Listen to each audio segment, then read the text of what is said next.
함께 보실 하나님 말씀은 사무엘하 7장 18절 말씀입니다. 다윗 왕이 여호와 앞에 들어가 앉아서 이르되 주 여호와여 나는 누구이오며 내 집은 무엇이기에 나를 여기까지 이르게 하셨나이까. 사람은 지나온 길을 돌아볼 때 비로소 깨닫게 되는 것들이 있습니다. 걸어가는 동안에는 앞만 보느라 잘 알지 못하기 때문입니다. 인생의 길을 걸어가는 중에는 감당해야 될 일들이 많고 넘어야 할 산이 많으며 해결해야 될 문제가 많기 때문입니다. 그러나 어느 순간 멈추어 자신의 길을 돌아보면 내 힘만으로 온 것이 아님을 고백하게 됩니다. 견딜 수 없을 것 같았던 시간을 지나오게 하신 은혜가 있었고 끝날 것 같았던 자리에서 다시 일어나게 하신 손길이 있었음을 깨닫습니다. 오늘 다윗은 그 마음으로 고백하고 있습니다. 사무엘하 7장은 하나님께서 다윗에게 언약을 주시는 장면입니다. 다윗은 오랜 도망자의 시간과 수많은 위기를 지나 이스라엘의 왕이 되었습니다.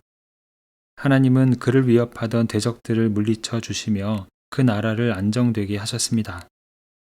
또한 다윗의 왕위와 후손을 견고하게 하시겠다는 약속을 주셨습니다. 다윗은 그 하나님 앞에서 고백합니다. 주 여호와여 나는 누구이오며 내 집은 무엇이기에 나를 여기까지 이르게 하셨나이까.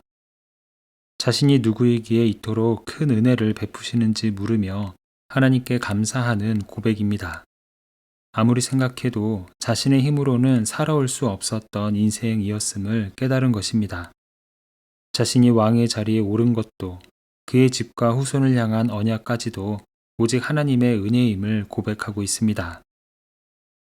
다윗의 삶을 돌아보면 그의 고백이 얼마나 진실된 것임을 알 수 있습니다. 다윗은 이새의 막내 아들이었고 들판에서 양을 치던 목동이었습니다. 형들이 전장에 나가 있을 때 아버지의 심부름으로 음식을 전해주던 소년이었습니다. 그런 그가 골리앗을 쓰러뜨리고 시간이 지나 이스라엘의 왕이 되었습니다. 그 길의 어느 한 구간도 다윗이 스스로 설계한 부분은 없었을 것입니다. 물론 어려운 순간도 있었지만 그럼에도 불구하고 하나님은 그를 여기까지 이르게 하셨습니다. 다윗이 지나온 시간을 돌아보니 그 모든 길은 하나님의 은혜가 아니고서는 설명할 수 없는 길이었습니다. 이 고백은 단지 다윗만의 고백이 아닙니다. 예수 그리스도 안에서 하나님의 자녀가 된 우리의 고백이기도 합니다. 우리가 지금 이 순간에 생명을 가지고 서 있기까지 지나온 눈물이 있었고 기다림이 있었고 실패와 회복이 있었습니다. 마음이 무너졌던 시간도 있었고 포기하고 싶었던 순간들도 있었습니다. 그러나 돌아보면 그 모든 길 위에 하나님의 은혜가 있었습니다. 우리가 여기까지 올 수 있었던 것은 우리가 늘 잘했기 때문이 아닙니다. 흔들리지 않을 만큼 강했기 때문도 아닙니다. 하나님께서 넘어질 때 붙드셨고 길을 잃을 때 인도하셨으며 지칠 때마다 새 힘을 주셨기 때문에 여기까지 올 수 있었습니다. 사진 찍기를 즐겨하는 한 분의 이야기가 기억에 남습니다. 사진을 오래 찍다 보니 좋은 사진을 찍는 경우가 있는데 그럴 때는 대개 빛이 좋은 순간이었다는 이야기였습니다.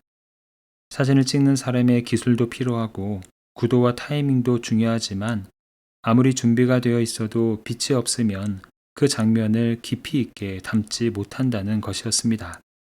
실제로 그렇습니다. 좋은 빛이 비칠 때에는 평범한 풍경도 아름답게 담기고 보이지 않던 색들도 살아납니다.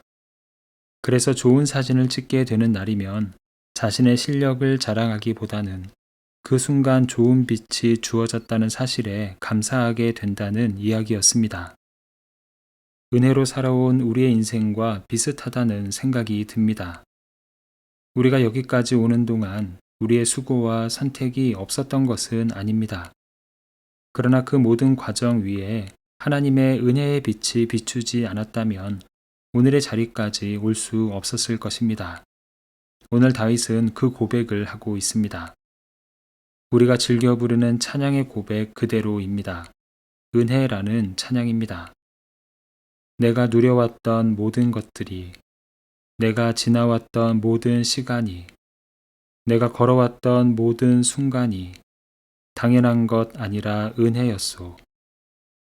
아침 해가 뜨고 저녁에 노을, 봄의 꽃향기와 가을의 열매, 변하는 계절의 모든 순간이 당연한 것 아니라 은혜였소. 모든 것이 은혜, 은혜, 은혜, 한없는 은혜. 내 삶에 당연한 것 하나도 없었던 것을 모든 것이 은혜, 은혜였소. 오늘 다윗은 높은 왕의 자리에 앉아 있었지만 그 마음은 하나님의 은혜 앞에 엎드리고 있습니다. 은혜로 살아왔고 이후로도 그 은혜로 살아갈 것을 알기 때문입니다. 우리의 삶도 마찬가지입니다. 하나님의 은혜로 이 자리에 있습니다. 우리의 삶은 하나님의 은혜가 쌓인 자리입니다. 여기까지 인도하신 하나님의 은혜를 기억하고 앞으로 인도하실 그 은혜를 기대하며 오늘도 감사와 겸손으로 나아가는 하루가 되기를 소망합니다. 함께 기도하겠습니다.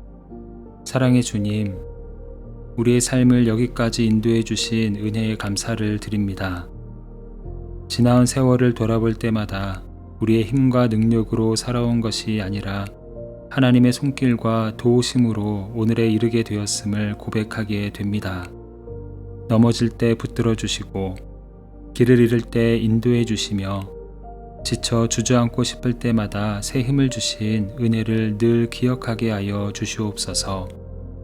당연하게 여겼던 일상 속에도 하나님의 사랑과 돌보심이 있었음을 깨닫게 하시고 감사하는 마음을 잃지 않는 우리의 삶이 되게 하여 주시옵소서. 여기까지 인도하신 하나님을 신뢰하며 앞으로의 길도 믿음으로 걸어가게 하여 주시옵소서. 이 시간 대한민국과 미국, 세계 열방을 주님의 손에 올려드립니다. 역사의 주관자 되시는 하나님께서 각 나라와 민족을 긍휼히 여겨주시기를 간구합니다. 혼란과 갈등, 전쟁과 분열 가운데 있는 나라들 위해 주님의 평화를 허락하여 주시고 지도자들에게는 하나님을 경외하는 마음과 지혜와 분별력을 더하여 주시옵소서. 눈에 보이는 힘과 권력이 아니라 하나님의 공의와 진리가 나라의 기초가 되게 하시고 특별히 대한민국과 미국이 이 일에 쓰임받는 나라가 되게 하여 주시옵소서. 예수 그리스도의 이름으로 기도합니다. 아멘. 이제 각자 가지고 있는 기도의 제목으로 기도하고 말씀 중 깨달은 내용과 말씀의 열매가 풍성한 삶이 되기를 바라며 기도하기 원합니다. 특별히 오늘은 대한민국과 미국 그리고 세계 열방을 주님의 손에 올려드리며 중보하는 시간입니다. 이제 다 함께 이러한 기도 제목으로 기도의 자리로 나아갑니다.